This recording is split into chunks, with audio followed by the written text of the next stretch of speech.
이 시간 봉독할 하나님의 말씀 히브리서 11장 32절에서 35절까지의 말씀입니다. 신약성경 히브리서 11장 32절에서 35절까지를 읽도록 하겠습니다.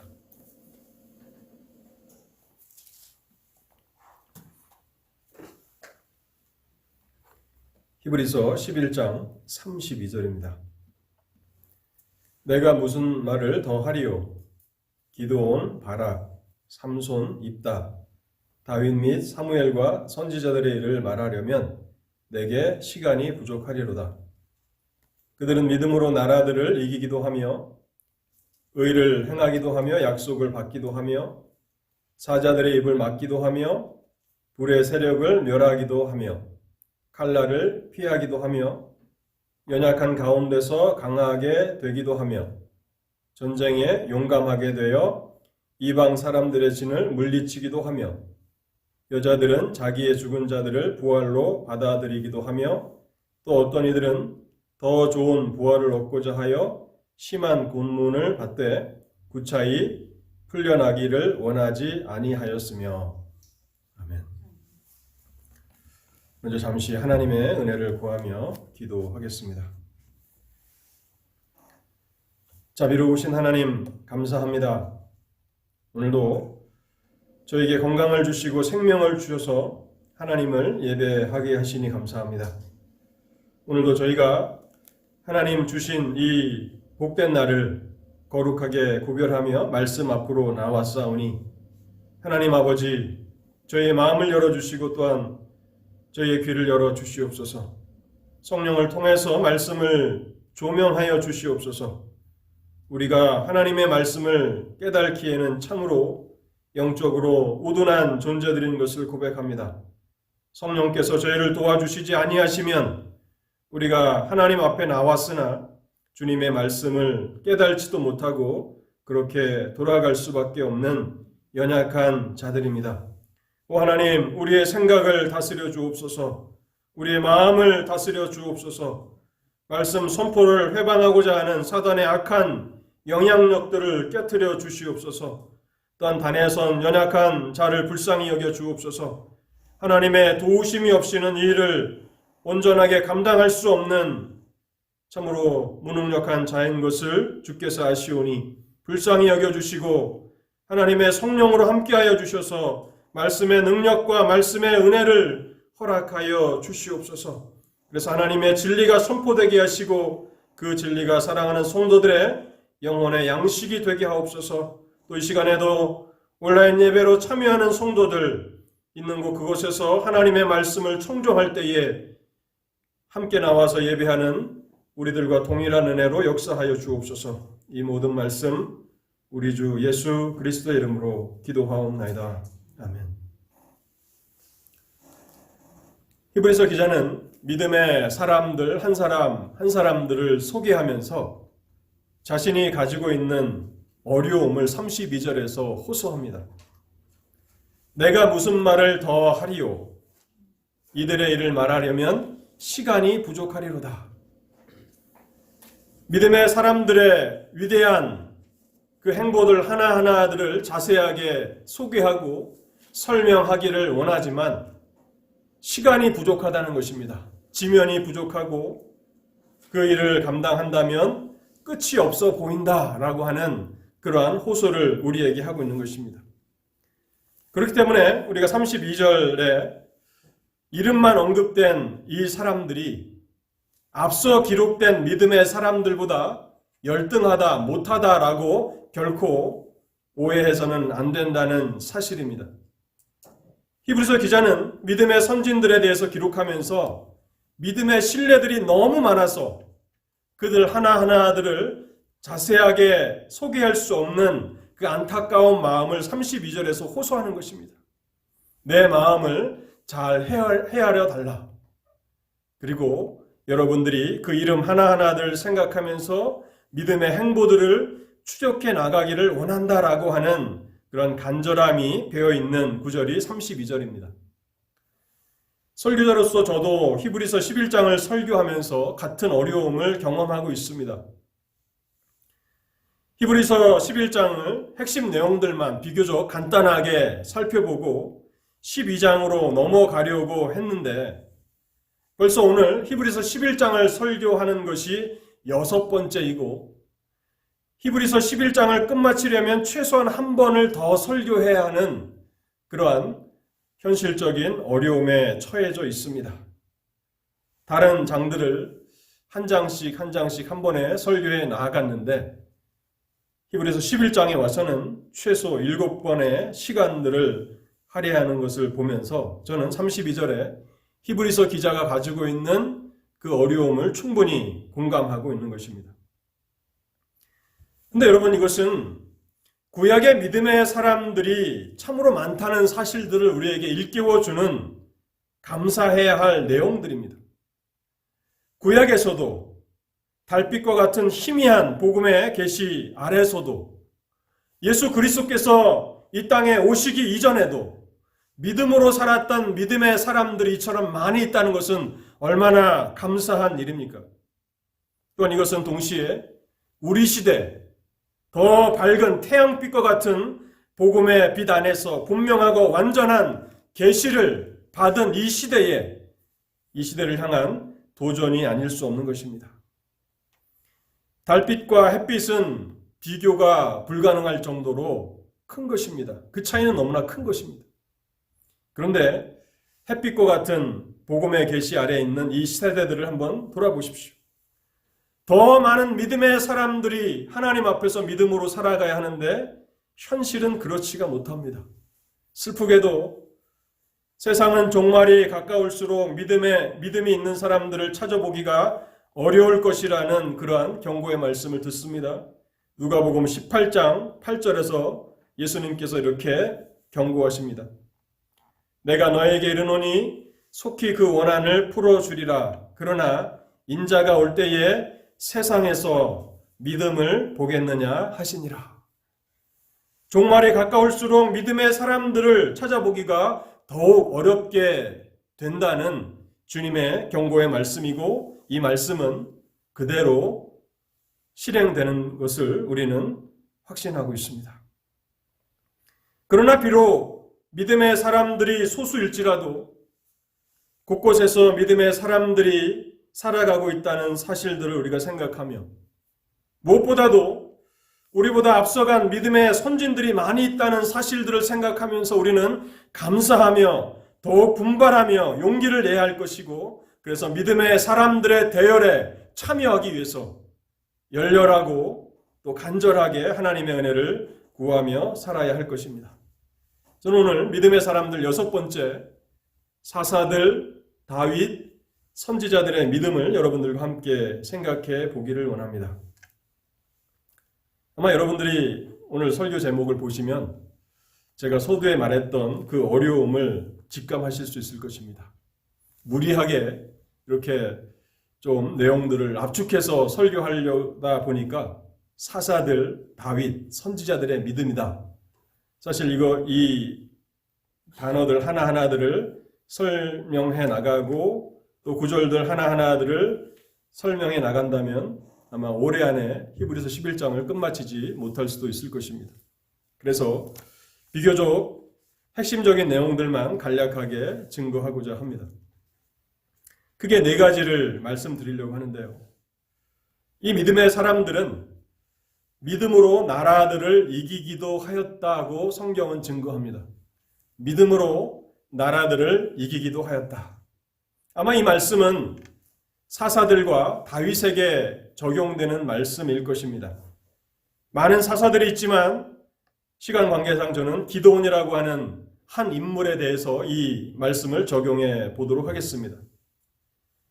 기드온은 미디안과의 전쟁에서 큰 승리를 이루었던 사람입니다. 그런데 그가 이처럼 큰 승리를 얻었던 것은 다름 아닌 믿음으로 이루어냈다는 사실입니다. 하나님께서는 미디안과 싸울 군대를 소집하라고 기드온에게 명령하셨고 그래서 그 소집 명령으로 32,000의 사람들이 모였습니다. 그런데 이들이 대적해야 되는 적군은 약 15만 명 정도 되는 미디안의 정병들이었습니다. 32,000은 군사적인 관점에서 본다면 오합지졸에 불과한 사람들이었습니다. 그런데 하나님께서는 기드온에게 싸움을 두려워하는 자가 있다면 돌려보내라고 말씀하십니다. 그러자 그 명령이 떨어지기가 무섭게 22,000명이 집으로 돌아가 버리고 10,000명만 남게 됩니다. 이 10,000명으로 15만 명을 대적한다는 것은 사실상 불가능한 일이 아닙니까? 오늘날 같은 현대전, 그래서 무기나 군사 장비가 최고로 발달된 군대라면 모를까? 예전에 창과 또 칼로, 활로 싸우는 그런 시대에 1대 15의 이 비율은 전쟁에서 승산이 전혀 없어 보이는 그러한 비율입니다. 근데 하나님께서는 10,000명도 너무 많다고 말씀하시며 이들을 물가로 데려가서 물을 마시게 하되 엎드려서 물을 마시는 자들은 다 집으로 돌려보내고 손으로 움켜 물을 마시는 자들만 남기도록 하라고 말씀하십니다. 그래서 남은 사람은 300명입니다. 300명. 이 300명으로 무엇을 할 수 있습니까? 그리고 하나님께서는 더욱더 이상한 말씀을 하시는데요. 전쟁에 나가서 대군을 맞아 싸우기에는 매우 어울리지 않는 방식으로 300명을 무장시키라고 말씀하십니다. 손에 나팔과 빈 항아리와 횃불을 준비하라. 이거는 나팔과 항아리와 횃불은 전쟁에 나가서 대군을 물리칠 수 있는 그러한 장비들로 전혀 간주될 수 없는 그러한 무장이지 않습니까? 하나님은 그렇게 말씀하십니다. 그래서 밤중에 횃불을 항아리에 숨겨가지고 적진 깊숙이 가서 신호에 맞추어 나팔을 불고 항아리를 깨트려 횃불을 높이 들라고 말씀하십니다. 여러분, 기드온은 어떻게 이 군대를 이끌어가는 장군으로서 하나님의 명령에 순종할 수 있었습니까? 믿음으로 순종하였다는 것입니다. 믿음 외에는 다른 설명이 존재할 수가 없습니다. 전쟁의 역사상 전쟁을 기록한 책이 있다면 아마 이런 방식으로 이전에 전쟁에서 승리한 그런 경우는 한 번도 없을 것입니다. 그런데 기드온은 하나님을 신뢰하였습니다. 하나님의 말씀을 신뢰하였고 그래서 그 말씀을 듣고 그 말씀대로 순종했던 것입니다. 결과는 대승이었습니다. 이스라엘의 대승이었습니다. 적군들은 나팔 소리와 항아리 깨지는 소리와 갑자기 횃불이 높이 들려지는 그러한 상황을 경험하면서 혼비백산하여서 서로가 서로를 향해서 칼을 휘둘러 자멸해버리고 말았습니다. 여러분, 믿음은 무엇입니까? 하나님의 말씀을 듣는 것입니다. 그리고 하나님을 신뢰하기 때문에 그 명령을 끝까지 수행하는 것입니다. 그러면 하나님께서 약속하신 그 약속을 반드시 경험하게 된다는 사실입니다. 다윗 또한 주변의 많은 나라들과 정복 전쟁을 해야 했습니다. 근데 여러분, 우리가 오해하지 말아야 되는 것은 다윗이 군사 전문가이기 때문에, 장수이기 때문에 이와 같은 승리를 일궈냈다고 생각해서는 안 됩니다. 물론 그러한 면이 없지는 않았을 것입니다. 그러나 그 승리의 비결은 다른 데 있습니다. 주변의 정복 전쟁에 나갈 때마다 하나님의 지시가 있었습니다. 하나님의 명령이 있었습니다. 어떻게 싸워야 할 것인지, 어떠한 방식으로 적군을 공략해야 할 것인지 하나님은 친히 개입하셨고 말씀하셨습니다. 그 중에 한 부분을 소개해드리겠습니다. 사무엘하 5장인데요. 사무엘하 5장 22절에서 24절을 제가 한번 읽어보겠습니다. 블레셋 사람들이 다시 올라와서 르바임 골짜기에 가득한지라 다윗이 여호와께 여쭈니 이르시되 올라가지 말고 그들 뒤로 돌아서 뽕나무 숲을 맞은편에서 그들을 기습하되 뽕나무 꼭대기에서 걸음 걷는 소리가 들리거든 곧 공격하라. 그때 여호와가 너보다 앞서 나아가서 블레셋 군대를 치리라 하신지라. 하나님의 지시, 하나님은 이스라엘 군대의 군대 장관이 되시는 것이죠. 그래서 다윗에게 하나하나의 명령을 주시고 지시를 주시는 것입니다. 그리고 다윗은 그것을 믿음으로 순종해 나아갔을 때 그 어떠한 주변의 나라도 다윗을 이길 수 없었던 것입니다. 여러분, 믿음은 무엇입니까? 히브리서 11장에서 믿음의 사람들의 삶을 살펴보고 믿음이 무엇인가를 생각해 보라고 말씀하고 있는 것입니다. 믿음은 하나님의 말씀을 듣는 것입니다. 그리고 하나님을 신뢰하기 때문에 때로는 인간의 이성으로 생각해 보면 지혜롭지 못한 방법일 수도 있고 적합해 보이지 않는, 어울리지 않는 명령일 수도 있습니다. 그렇지만 믿음으로 그 말씀을 순종하는 것입니다. 그렇게 순종해 나아가면 하나님은 약속하신 그것을 이루게 하신다고 말씀하고 있는 것입니다. 또한 두 번째로 본문을 통해서 우리가 이 사람들의 믿음을 생각해 볼 때요, 믿음으로 의를 행하기도 하며 약속을 받기도 하였다고 기록하고 있습니다. 의를 행하기도 하며 약속을 받기도 하였다. 먼저 의를 행하기도 하였다는 사실을 생각해 보겠습니다. 믿음의 사람들은 하나님 앞에서 또 사람 앞에서 의로운 삶을 살았다는 것입니다. 하나님 앞에서는 거룩한 삶을 살았고 또 사람들 앞에서는 정직하게 행하였다는 것이죠. 시편 15편에서 시편 기자가 이렇게 말합니다. 여호와여, 주의 장막에 유할 자 누구 오며 주의 성산에 거할 자 누구 오니이까? 정직하게 행하며 공의를 일삼으며. 사람들 앞에서 정직하게 행하게 하고 하나님 앞에서 의를 행하게 한다는 것입니다. 거룩하게 행하게 한다는 것입니다. 믿음은 하나님의 사람들을 거룩하게 하고 정직하게 하는 것입니다. 오래전 하나님 앞에 크게 쓰임을 받았던 한 목사가 이런 글을 남겼는데요. 기적을 행한 것보다 의를 행한 것이 더욱 큰 영예며 복된 일이다. 기적을 행한 것보다 의를 행한 것이 더욱 큰 영예이며 복된 일이다 하는 것입니다. 우리는 믿음으로 어떤 기적을 이룰까를 그렇게 더 관심을 기울이며 살아갈지 모르겠습니다. 그러나 그것보다 더 빛나는 것은, 더 복된 것은 믿음으로 의를 행하며 살아가는 것입니다. 또한 본문은 약속을 받기도 하였다고 기록하고 있는데요. 33절과 39절에 두 구절이 모순되는 것처럼 그렇게 생각이 됩니다. 33절에서는 약속을 받기도 하며 라고 되어 있는데 39절에는 약속된 것을 받지 못하였으니 라고 그렇게 두 구절이 서로 충돌하는 것처럼 여겨집니다.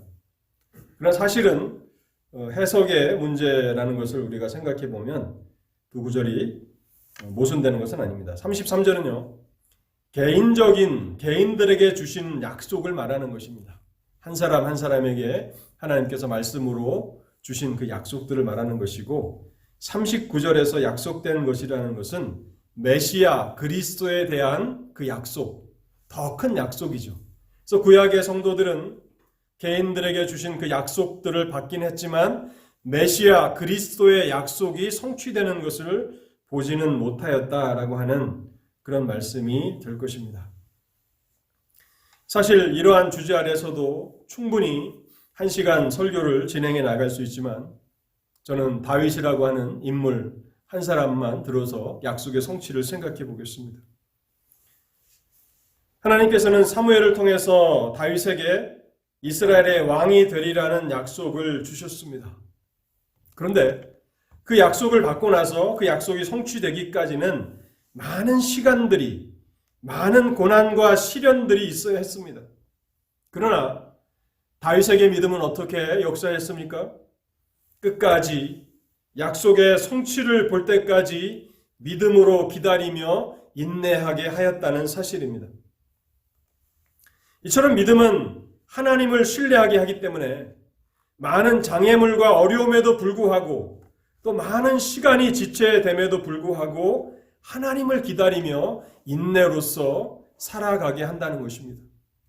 여러분, 다윗이 사무엘에게 기름 부음을 받았을 때, 처음 이스라엘의 왕이 되리라는 약속을 받았을 때가 몇 살쯤 됐을까요? 어떤 학자는 한 15세쯤 됐다고 생각을 하는데, 15세나 또 10대 후반쯤, 전 한 17세쯤 되지 않았을까 생각을 합니다. 만일 다윗이 17세에 그 어린 나이에 기름 부음을 받고 왕이 되리라는 약속을 받았다면 그가 이스라엘의 왕이 될 때까지는 몇 년이 걸린 겁니까? 20년이 걸린 겁니다. 30세에 유다 지파의 왕이 되고 37세에 이스라엘 12지파의 왕이 됩니다. 그 약속이 완전히 성취될 때까지 20년이 걸린 겁니다. 이처럼 하나님의 약속은 때로는 더디게 성취되는 것처럼 여겨집니다. 그것은 우리가 연약한, 우리가 인간이기 때문에 그러한 것입니다. 하나님은 영원하신 하나님이시기 때문에 천년이 하루 같은 것입니다. 하루가 또 천년 같은 것이죠. 우리에게 길게 보이고 우리에게 지체되는 것처럼 보여지지만 하나님의 약속에는 지체가 없는 것입니다. 20년이 지나서 그 약속이 성취되지만 그러나 하나님께서 말씀하신 그대로 다윗은 환난을 다 이길 수 있었고 어려움들을 다 이길 수 있었고 반대하는 대적들을 다 깨트릴 수 있었고 결국에는 하나님이 말씀하신 그대로 성취됐다라고 하는 사실을 우리는 알게 되는 것입니다. 그러한 차원에서 우리가 성경을 본다면 이 성경은 어떤 것입니까? 보화와 같은 것입니다. 보화를 캐내는 것입니다. 말씀을 읽고 묵상한다는 것은 하나님께서 주신 영원한 보화를 캐내는 것입니다. 그 약속들을 믿음으로 붙들며 인내하는 자에게 하나님께서 결국에는 성취되는 그 기쁨을 누리게 하신다는 것입니다. 그 세 번째는요. 믿음으로 이들은 사자들의 입을 막기도 하고 칼날을 피하기도 하며 불의 세력을 멸하기도 하였습니다. 사실 이 한 구절에도 많은 그런 적용 포인트가 있지만 사자들의 입을 막았다라고 하는 이 사실, 또 칼날을 피했다, 불의 세력을 멸하였다를 비교적 간단하게 설명을 드리면요. 믿음으로 하나님의 사람들은 극단적인 위험한 상황 가운데서 구원을 받았다는 사실입니다.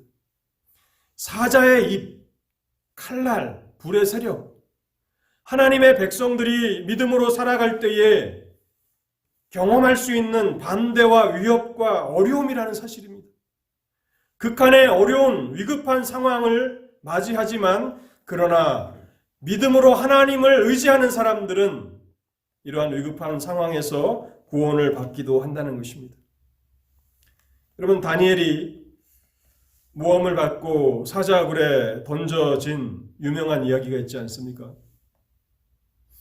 벌써 한 20년, 한 30년도 더 된 이야기 같은데 제가 처음 그 시골에 있는 교회에서 여름 성경학교 그 교사로 이제 20대 초반인지 10대 후반인지 그렇게 보조교사로 이렇게 일했던 때에 한참 이렇게 그 다니엘에 대한 이야기가 나오는데 선생님이 그 정교사 선생님이 이제 그 보조교사인 저에게 아이들에게 다니엘에 대해서 한번 설명을 해주라 하는 그 이야기가 있어서 부지런히 이렇게 찾아서 연구해서 했던 그런 이야기가 생각이 납니다. 가장 어린아이들에게 또 자주 설교되는 또 이야기되는 이야기가 다니엘 아닙니까? 놀라운 것은 하나님의 보호하심을 의지하는 하나님의 사람들을 하나님께서 사자의 입에서 건져내기도 하신다는 사실입니다. 사자의 입에서 하나님께서 건져내시는 이러한 일들이 믿음의 역사라고 히브리서 기자는 이야기하고 있는 것입니다. 아마 다니엘 한 사람만을 떠올리지는 않았을 것입니다. 더 많은 사람들의 이야기를 히브리서 기자는 사자의 입을 막기도 하며라고 쓰면서 생각하고 있지만 우리는 이것이 얼마나 놀라운 일인가를 생각하면서 하나님 앞에 찬송하지 않을 수 없습니다. 또한 칼날을 피하기도 하였다. 여러분, 다윗은 어땠습니까? 다윗은 여러 차례 사울이 던지는 창을 피하지 않았습니까? 그리고 수천의 군사를 이끌고 다니면서 다윗을 죽이려고 했습니다. 그런데 사울의 그 시도가 성공을 했나요? 하나님의 지키심과 하나님의 보호하심을 믿음으로 의지하였던 다윗은 사울의 칼날을 피할 수 있었다는 사실입니다. 선지자 엘리야는 어떠했습니까? 갈멜산에서 850의 선지자들을, 거짓 선지자들을, 바알과 아세라의 선지자들을 죽인 이후에 독이 바짝 오른 아합의 왕비 이세벨이 너를 내일 당장 죽이지 않으면 내가 섬기는 신들이 내게 벌 위에 벌을 내림이 마땅하다라고 공개적인 경고를 했지만 이세벨의 칼은 엘리야를 죽일 수 없었습니다. 엘리야를 해할 수가 없었습니다. 하나님의 보호하심을 의지하는 하나님의 사람들, 때로는 사자의 입에서 건짐을 받기도 하고 또한 원수의 칼날에서 보호를 받기도 한다는 사실입니다. 여러분, 이사야 선지자는 어땠습니까? 예레미야는 어땠고 에스겔은 어땠습니까? 수많은 선지자들은 하나님의 말씀을 전하면서 위협과 협박을 받았습니다. 제가 먼저 언급된 이사야, 예레미야, 에스겔 등은 다 순교를 당한 선지자들입니다. 그러나 하나님의 진리를 전하는 일에 있어서 그들은 두려워하지 않았습니다. 하나님께서 맡기신 그 사명을 끝까지 감당하기 전에는 원수의 칼날이 자신들을 해할 수 없다는 것을 알았기 때문에, 그리고 그들의 마지막은 순교를 당했지만 그러나 하나님께서 주신 사명을 끝마치기 전에 갑작스럽게 죽은 게 아니라 하나님 주신 그 일을 다 끝마치고 그들은 순교를 당했던 것입니다. 또한 성경에 보면 불의 세력을 멸한 그런 이야기도 많이 있습니다. 그래서 성경을 주석하는 주석가들이 32절 이하부터는 여러 다양한 그런 신뢰들을 얘기하는데요. 그 중에서 저는 가장 분명한 한 가지만을 언급하고 다음 구절로 넘어가려고 합니다. 불의 세력을 멸한 자들이 있다면 아마도 다니엘의 세 친구들이 아니겠습니까? 바벨론의 느부갓네살 왕이 금 신상을 세우고 그 앞에 절하지 않으면 다 풀무불에 던져 넣겠다라고 하는 하나님을 섬기는 그 예배 금지 명령을 내렸죠. 이방의 우상에게만 예배하고 하나님께는 예배하지 말라는 예배 금지 명령이 내려진 것입니다. 그런데 믿음으로 다니엘의 세 친구 사드락, 메삭, 아벳느고는 이것을 거절합니다. 하나님의 말씀에 순종하는 것이 옳다는 것을 알기 때문에 그런 것입니다. 십계명을 통해서 하나님 외에 다른 신에게 절하지 말라고 말씀하셨습니다. 우상을 섬기지 말라고 말씀하셨습니다. 그래서 그들은 왕의 명령을, 바벨론 왕 느부갓네살의 명령을 거절한 것입니다. 그러면서 다니엘서 3장 17절에서 이렇게 말합니다. 만일 그럴 것이면 왕이여, 우리가 섬기는 우리 하나님이 우리를 극렬히 타는 풀무 가운데서 능히 건져내시겠고 왕의 손에서도 건져내시리이다. 그리 아니하실지라도 왕이 우리가 왕의 신들을 섬기지 아니하고 왕의 세우신 금 신상에게 절하지도 아니할 줄을 아옵소서. 믿음은 위협과 협박 앞에서도 굴하지 않고 하나님을 신뢰하기 때문에 하나님께 순종하는 것입니다. 하나님께서 하나님의 백성들을 그 위기 가운데, 위험 가운데 건져 주신다라고 하는 사실을 확신하는 것입니다. 물론 이것을 해석하는 데는 다음번 설교가 같이 이렇게 설교되어야 완전한 해석이 될 텐데요.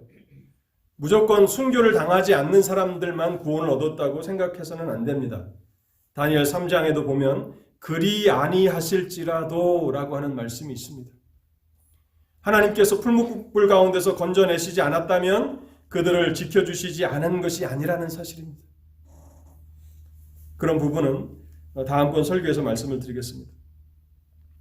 어쨌든 하나님을 의지했던 하나님의 사람들, 이 사람들을 뜨거운 풀무불이, 그러면 여기 풀무불은 용광로를 말하는 것입니다. 금속을 재련하는 용광로. 여러분 용광로를 보신 적이 있습니까? 오래전에 한국에 그 포항제철을 한번 견학을 간 적이 있었는데요. 그 뜨거운 용광로 옆을 활활 타오르는 것도 아니고 식어있는 용광로 옆을 지나가는데 지옥이 있다면 이런 곳이 아닐까 싶을 정도로 무시무시한 그 불을 오래전에 경험한 적이 있습니다. 근데 그것은 현장 방문 온 사람들이 있기 때문에 불을 낮춰놓은 겁니다. 낮춰놨음에도 불구하고 너무나 무시무시한 불입니다. 진짜 철광석을 녹일 때는 그 몇 배의 그 온도로 불을, 용광로를 높인다고 하는데 정말 잠깐의 그런 시간이었지만은 정말 끔찍한, 지옥이 있다면 바로 이런 곳이 아니겠는가라고 싶을 정도로 무시무시한 불입니다. 그런데 그 풀무불이 하나님의 사람들을 조금도 해하지 못하였다고 기록하고 있는 것입니다. 그들의 머리털 하나도 그슬리지 않았고 불에 탄 냄새도 있지 않았다라고 말씀하고 있는 것입니다. 믿음은 이러한 것입니다. 하나님을 끝까지 신뢰하며 하나님께서 지켜주시고 하나님께서 보호해 주실 것을 확신하며 그렇게 하나님을 의지하는 사람들 가운데 하나님은 완전하신 보호, 완벽하신 보호를 그렇게 허락해 주시는 것입니다.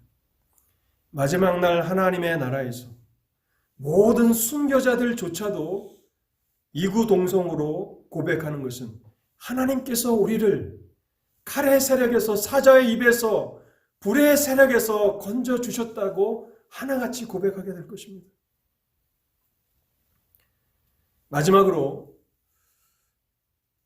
믿음으로 이들은 연약한 가운데서 강하게 되기도 하고 또 전쟁에 용감하게 되어 이방 사람들의 진을 물리치기도 하고 또 여자들은 자기의 죽은 자들을 부활로 받기도 하였습니다. 연약한 가운데서 강하게 되기도 하였습니다. 가장 먼저 떠오르는 인물은 기드온과 입다입니다.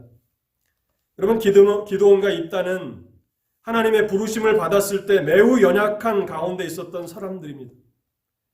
적군이 무서워서 숨어서 포도주 틀에서 타작을 했던 사람이 기드온입니다. 또한 입다는 어떻습니까? 첩의 소생, 본처가 아닌 아버지의 둘째 부인에서 난 자식인지라 아버지의 집에서 형제들에게 너는 같이 살 수 없다고 쫓겨난 사람입니다. 그래서 그는 자신의 비천한 출생 때문에 매우 의기소침해 있었던 사람들입니다. 근데 하나님께서는 이들에게 나타나셔서 말씀하셨고 이들은 연약한 가운데서 강하게 되어 하나님의 쓰임을 받았다는 사실입니다. 기드온은 하나님께서 나타나셨지만 그 이후로도 두 번이나 양털 시험을 통해서 하나님의 함께하심을 확신합니다. 그런데 그 두 번의 양털 시험으로도 그는 충분하지 못했습니다. 그래서 또 다른 증거가 필요했습니다. 그래서 하나님께서는 기드온에게 적진 깊숙이 들어가서 두 사람이 나누는 적군의 대화를 들으라고 말씀합니다. 그래서 밤중에 몰래 적진에 들어가니까 미디안 군사들이 꿈 이야기를 합니다. 한 사람이 꿈 이야기를 하는데 내가 꿈에 보니까 보리떡 한 덩이가 굴러와서 미디안 진영을 크게 무너뜨렸다. 그런 꿈 이야기를 하니까 또 다른 미디안 군사가 해몽을 합니다. 그것은 바로 기드온의 칼이라. 적군의 군사들이 꿈을 꾼 것과 해몽하는데 거기에 기드온의 칼이라는 말이 기드온의 귀에 들렸을 때야 비로소 기드온은 하나님 앞에서 강하게 되는 것입니다. 아마 요나와 견주어도 결코 어색하지 않을 연약한 사람입니다. 요나가 아니라 도마 의심 많았던 도마와 견주어도 조금도 이상하지 않은 사람이 기드온입니다. 어떻게 이러한 사람들이 하나님의 사람들로서 쓰임을 받을 수 있었습니까? 믿음으로 되었다는 것입니다. 결국 그들은 많이 주저하였고 많이 의심하였고 많이 흔들렸지만 그러나 하나님의 말씀을 결국에는 들었고 확신하였고 그래서 강하게 되어서 전쟁에서 용감해 이방의 진들을 물리칠 수 있었다는 것입니다. 여러분, 우리도 그렇지 않습니까? 훈련받지 않은 처음에 입대한 사람들은 군인으로서 쓰임을 얻기에 적합하지 않습니다. 많은 훈련을 통해서야 제대로 전쟁에 나가서 믿을 만한 임무를 감당하는 그런 정병들이 되지 않습니까? 우리도 본성적으로 연약합니다. 그러나 이러한 이야기들을 통해서 우리는 무엇을 배워야 합니까?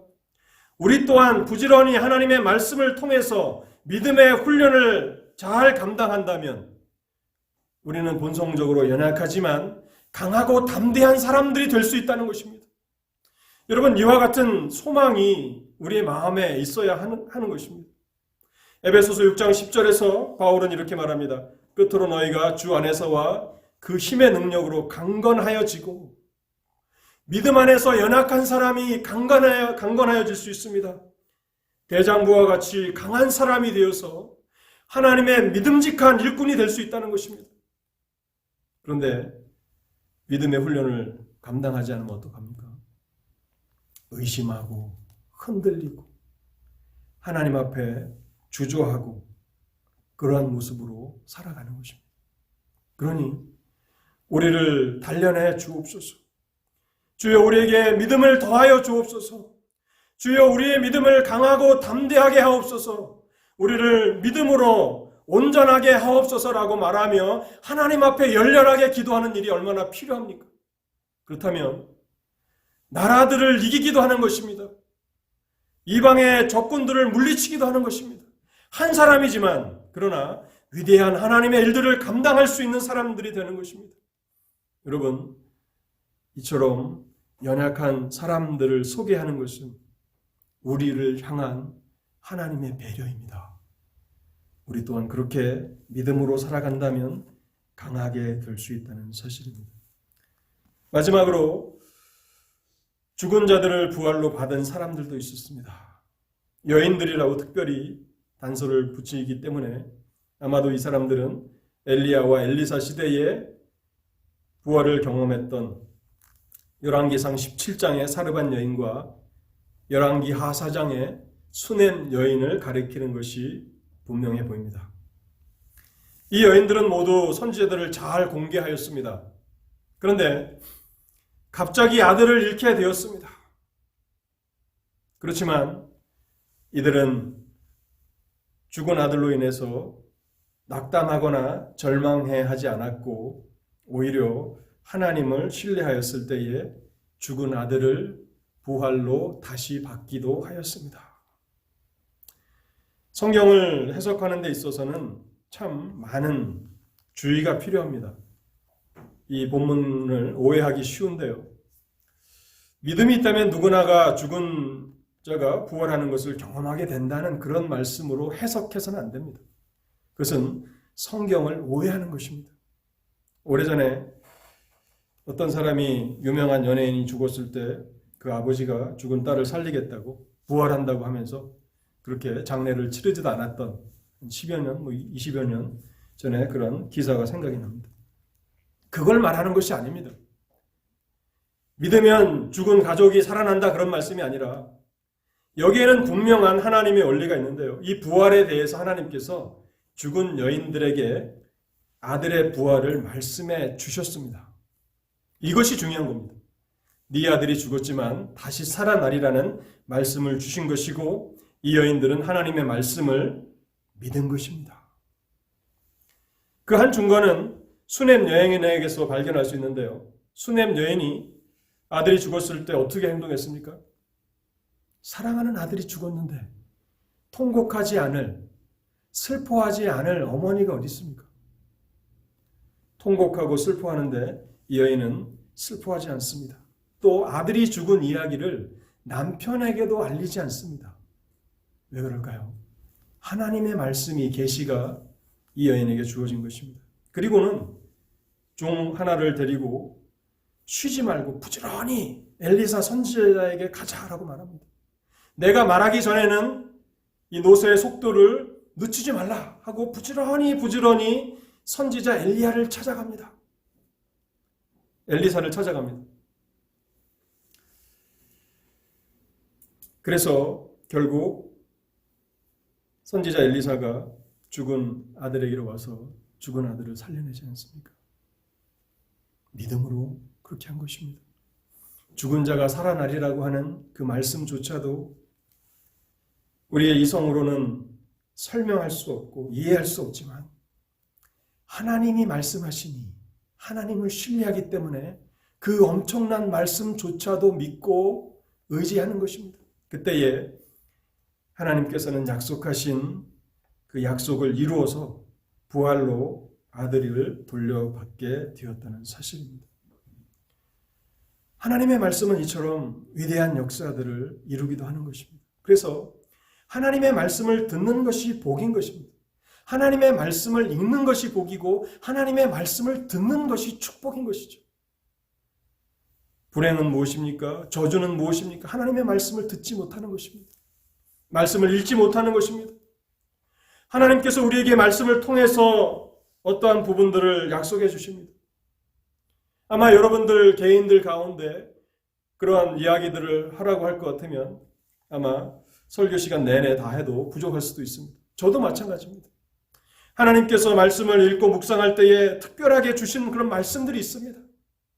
어려운 환경과 배치되는 그런 말씀들을 주시지만 그러나 하나님의 말씀이라는 것을 의지하였을 때 시간이 지나고 보니까 그 말씀들 하나도 틀리지 않았다.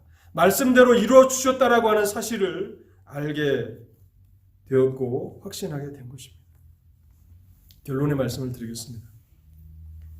사사들과 다윗과 선지자들, 이 사람들의 삶에서 나타난 믿음은 놀랍고 위대한 것이었습니다. 그러나 하나의 공통점이 있습니다.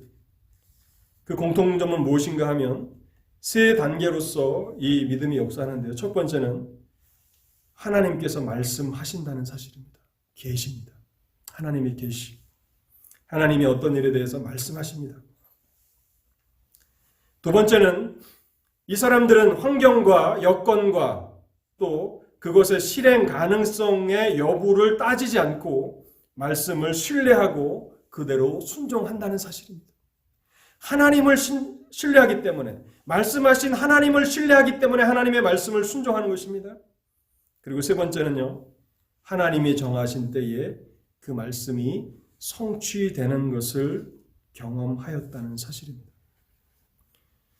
어떤 사람들은 믿음을 오해하여서 자기 마음이 원하는 것을 꿈꾸며 소망하면서 열렬히 그것을 마음에 간직하고 그것을 이루어 달라고 부르짖는 것이라고 말하는 사람들도 있습니다. 여러분, 그것은 믿음이 아닙니다. 심리학입니다. 다른 종교입니다. 믿음은 하나님의 말씀을 듣는 것입니다. 로마서 10장 17절에 믿음은 들음에서 나며 들음은 그리스도의 말씀으로 말미암았느니라. 믿음은 들음에서 나며 들음은 그리스도의 말씀으로 말미암는 것입니다.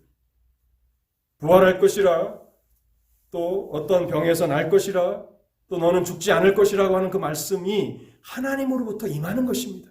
그러면 그 말씀을 우리는 신뢰하는 것입니다.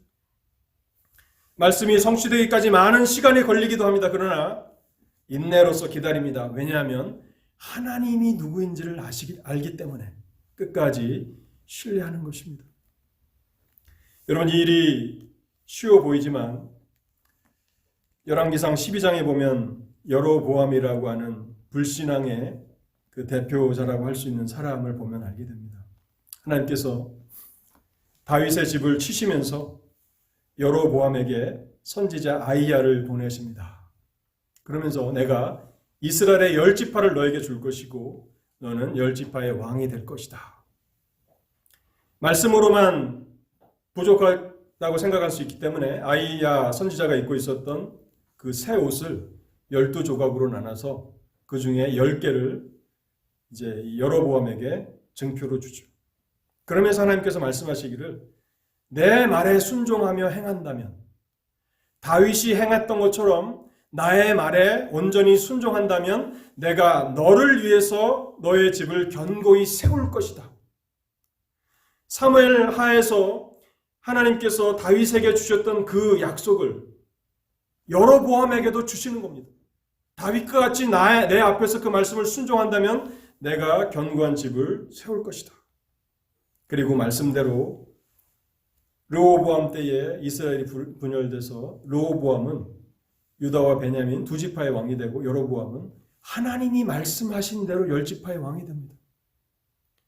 얼마나 이 말씀을 확신하기에 충분한 근거가 있습니까?